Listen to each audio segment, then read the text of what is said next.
राष्ट्रवादीमध्ये अजित पवार यांचं धक्कातंत्र बघायला मिळतंय।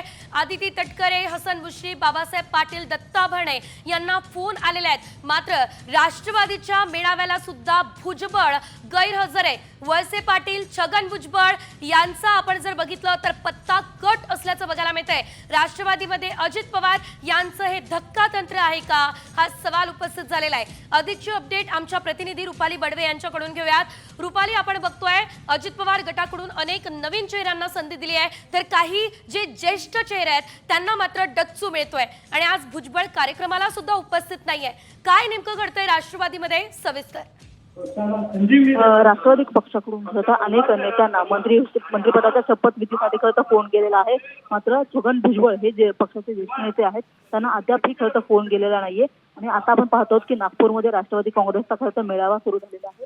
छगन भुजबळ हे खरं नागपूरमध्ये मुक्कामी आहेत, मात्र तरी सुद्धा ते अजूनही खरं मेळाव्याला उपस्थित राहिलेले नाहीयेत आणि त्याच्यामुळे छगन भुजबळ यांना फोनही गेलेला नाहीये। छगन भुजबळ हे नाराज आहेत का, त्यांचा पट्टा कट झालाय का, अशा पद्धतीची चर्चा खरं आता सुरू झाल्याचं पाहायला मिळत आहे। निश्चितच धन्यवाद रुपाली दिलेल्या सर्व सविस्तर अपडेटसाठी। राष्ट्रवादीमध्ये एकंदरीतच अजितदादांचं धक्कातंत्र खरं तर बघायला मिळालेलं आहे आणि यामध्ये थेट छगन भुजबळ जे की ओबीसी नेते म्हणून त्यांची ओळख आहे, त्यांचाच पत्ता राष्ट्रवादीनं कट केलाय।